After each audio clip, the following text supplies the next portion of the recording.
Okay, hi everyone, I'm back. So we've got part of our chart filled out. Now we're going to try and do some more in this chart. So we're going to do a little geometry here. So bringing you back to some geometry, some algebra too. So let's look at this one now. Now on this chart, what I've done here is we're going to look at 45 degrees and see if we can solve it. So right here I've got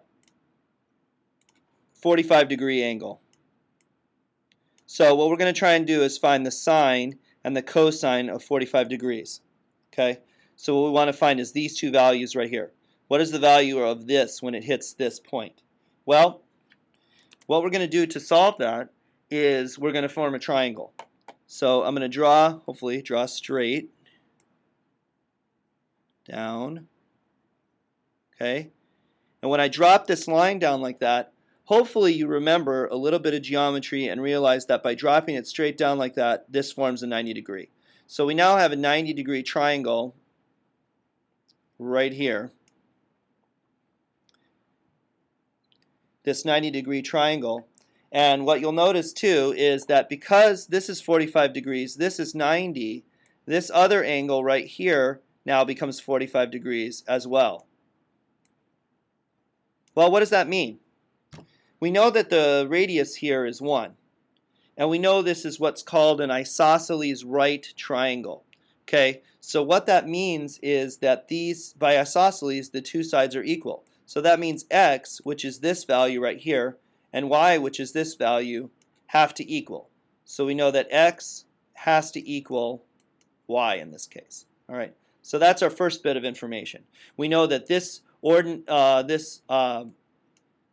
pair of numbers, this ordered pair of numbers, are both going to be equal, whatever they are. So that means the sine of 45 degrees and the cosine of 45 degrees are going to be the same once we solve it. So what other information do we have?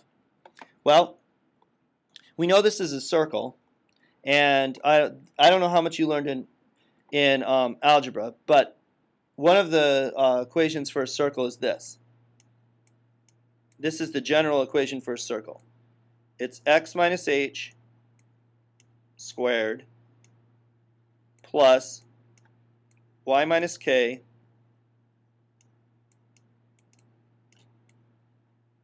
squared equals the radius squared. This is the general equation for any equation of a circle. Well, what does h and k equal? H and k equals the center of the circle.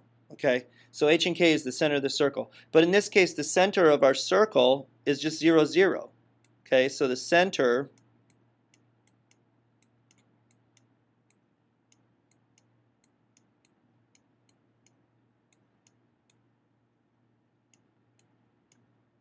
zero, 0. So that means h and k are 0, 0. So we can rewrite this as x squared plus y squared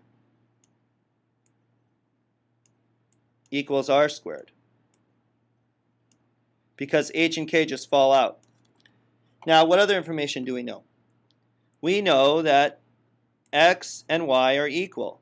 We also know the radius equals 1 because it's the unit circle. So let's put that information here. So if x and y are equal, then we can write this as x squared plus x squared equals 1 squared. Or in essence, 2 x squareds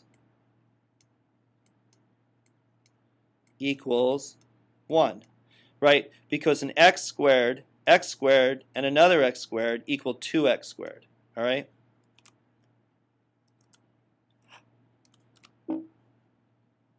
Oops, and I accidentally erased what I wrote. So let me redo that. And we're just going to solve for x in this case. So we're going to divide by 2,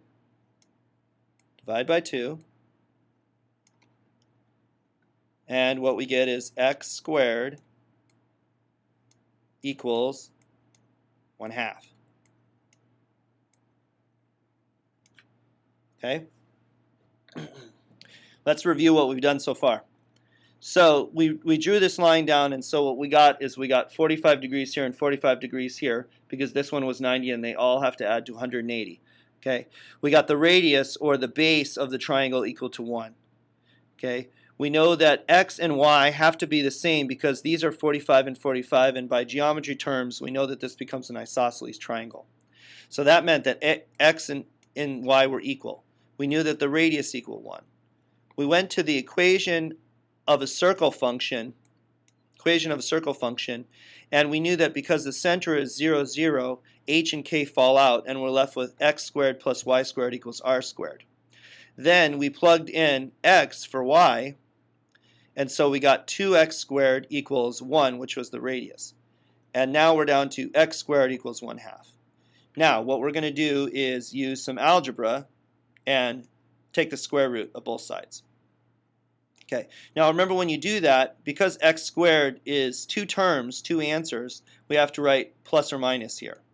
So what we get is x equals the plus or minus the square root of 1/2.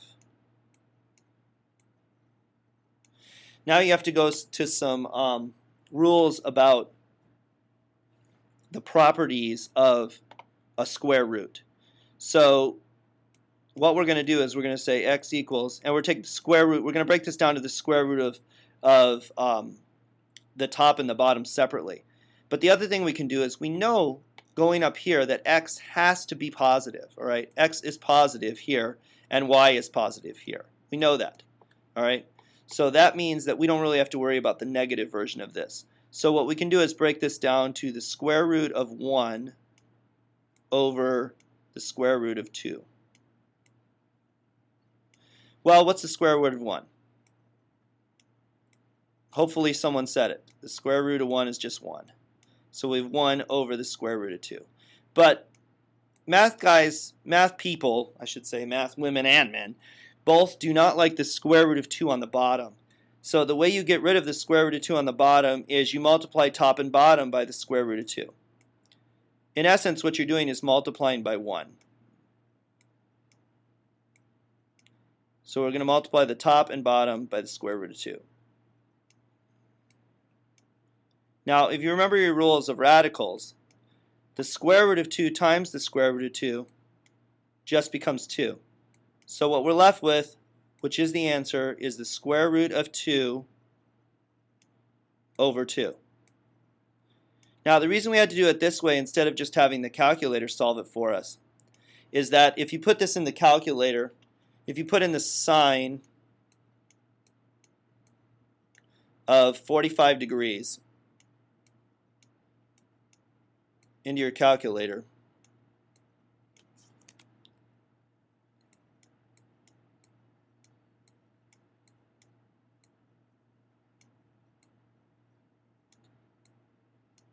you put the sine of 45 degrees in your calculator, you're going to get a rounded answer.